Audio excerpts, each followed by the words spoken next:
بسم اللہ الرحمن الرحیم۔ الف لام میم اللہ لا الہ الا هو الحی القیوم صدق اللہ العظیم۔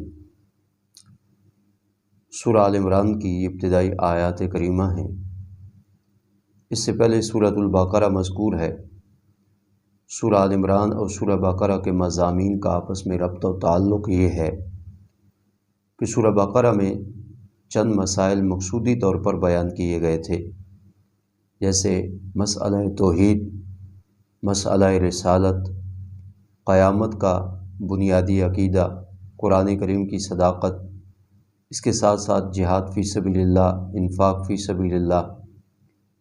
یہاں سورہ آل عمران میں بھی مسئلہ توحید، مسئلہ رسالت اور اس کے ساتھ ساتھ جہاد اور انفاق، یہ مضامین بیان کیے جائیں گے۔ دوسرے نمبر پر سورۃ البقرہ کے اندر روئے سخن جو تھا وہ یہود کی طرف تھا۔ اللہ تعالیٰ نے ان کی اصلاح اور ان کی تربیت کے حوالے سے بہت زیادہ امور ذکر کیے اور ان کی خباثتیں اور ان کی خصلتیں بھی ذکر کی کہ جن سے ان کو توبہ تائب ہونا چاہیے تھا۔ اب سورہ آل عمران میں جو روئے سخن ہے وہ نصارہ کی طرف ہوگا۔ اس سورہ آل عمران کی ابتدائی 80 آیات کا شان نزول یہ ہے، جیسا کہ تفسیر خازن میں مذکور ہے کہ آپ صلی اللہ علیہ وسلم کے پاس نجران کے نصارہ کا ایک وفد آیا جس کی تعداد قریباً 60 تھی۔ ان میں چند چیدہ افراد تھے جو سرکردہ افراد تھے۔ انہوں نے آپ صلی اللہ علیہ وسلم سے مباحثہ کرنا چاہا اس بات پر کہ حضرت عیسیٰ علیہ السلام اور حضرت بی بی مریم وہ الہ اور معبود ہیں، ان کے اندر خدائی صفات ہیں۔ آپ صلی اللہ علیہ وسلم کی دعوت اور آپ صلی اللہ علیہ وسلم کے مشن کا خلاصہ یہ ہے کہ الہ معبود صرف اور صرف اللہ تعالیٰ کی ذات ہے، اور وہ حضرت عیسیٰ علیہ السلام اور حضرت بی بی مریم کو خداوند تعالیٰ کا شریک ٹھہرا رہے تھے۔ اس بات پر وہ آپ کے ساتھ مناظرہ کرنے کے لیے، مباحثہ کرنے کے لیے آئے۔ آپ صلی اللہ علیہ وسلم نے انہیں مسجد نبوی میں ٹھہرایا۔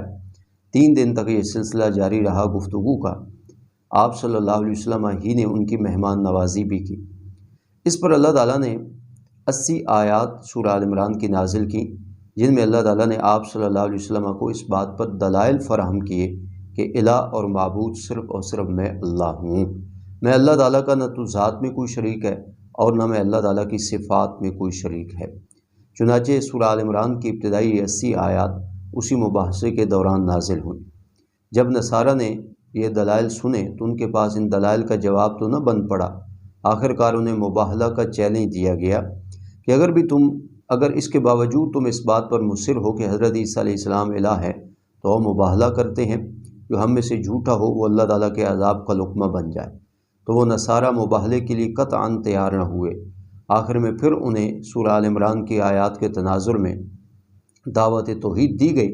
فرمایا اسی لا الہ الا اللہ دعوت توحید پر تم اور ہم اتفاق کر لیتے ہیں۔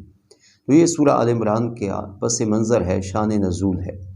ابتدا اس کی ہو رہی ہے حروف مقطعات سے، الف لام میم اللہ عالم بمرادہ بذالک۔ یہ حروف مقطعات ہیں، یہ 29 صورتوں کی ابتدا میں آئے ہیں، اور ان کا معنی اور مراد اللہ تعالیٰ کے ماں سوا کوئی نہیں جانتا۔ اب ان کا معنی اور مفہوم تو ہمیں علم نہیں ہے، ہم نہیں جانتے، مگر یہ ہمارا امتحان ہے کہ ہمیں ان کا معنی معلوم نہ بھی ہو تو ہم نے انہیں کلام الہی جانتے ہوئے، اللہ تعالیٰ کا کلام سمجھتے ہوئے منوان اس پر ایمان لانا ضروری ہے۔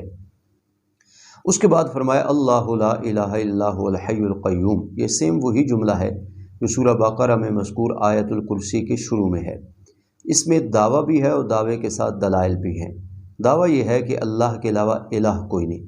الہ اس ہستی کو کہا جاتا ہے کہ ضروریات میں، مصائب میں، تکالیف میں اس کی طرف پلٹا جائے، اس کی طرف متوجہ ہوا جائے۔ اللہ تعالیٰ کی ذات اپنا آپ منواتی ہے، یہاں تک کہ دنیا کائنات میں بڑے سے بڑا طاغی اور باغی ہی کیوں نہ ہو اللہ تعالیٰ کا، وہ بھی کسی نہ کسی موقع پر پلٹ کر اللہ تعالیٰ کو پکارتا ہے، اللہ کی طرف متوجہ ہوتا ہی ہے۔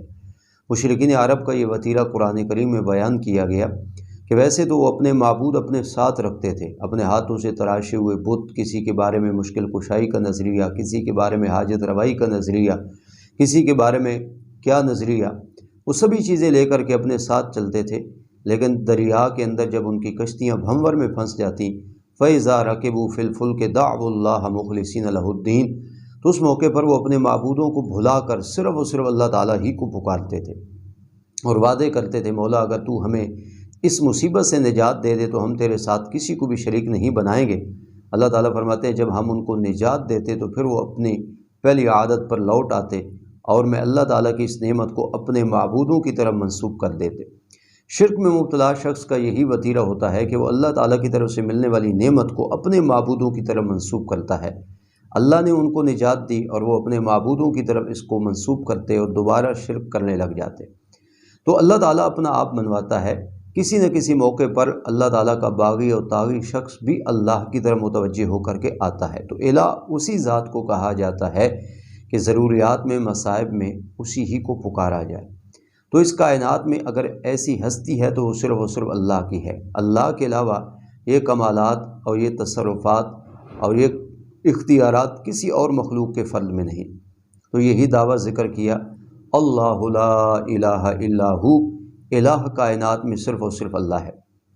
اس کی پہلی دلیل الحی، اس لیے کہ وہ ہمیشہ زندہ ہے، ہمیشہ زندہ رہے گا۔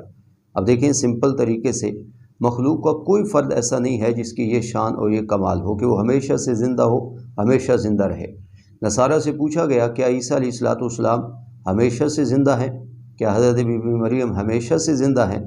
تو ان لوگوں نے بھی تسلیم کیا کہ حضرت عیسیٰ علیہ الصلوۃ والسلام اور بی بی مریم کا یہ کمال نہیں۔ تو انہیں سمجھایا گیا کہ جب یہ الحی ہونے والا کمال صرف اور صرف اللہ کا ہے، نہ یہ حضرت عیسیٰ کا کمال ہے، نہ حضرت بی بی مریم کا کمال ہے، تو پھر وہ الہ اور معبود کیسے، وہ خدا کیسے بن گئے؟ اور القیوم دوسری دلیل ہے، قیوم اس ہستی کو کہتے ہیں جو سنبھالنے والا ہو، تھامنے والا ہو۔ اللہ تعالیٰ کائنات کو تھامے ہوئے ہے، یہ آسمان بغیر ستونوں کے کھڑا ہے، گرتا نہیں، اسے اللہ تھامے ہوئے ہے۔ زمین پانی کی سطح پر ٹھہری ہوئی ہے، ڈاوا ڈول نہیں ہوتی، کیوں؟ اللہ اسے تھامے ہوئے ہے۔ کائنات کی ہر چیز اللہ تعالیٰ کے نظام قدرت کے تحت چل رہی ہے، وہ القیوم ہے، وہی سنبھالنے والا ہے، وہی تھامنے والا ہے۔ یہ کمال مخلوق کے اندر کسی کے اندر موجود نہیں، نہ حضرت عیسیٰ میں، نہ ان کی والدہ حضرت بی بی مریم میں۔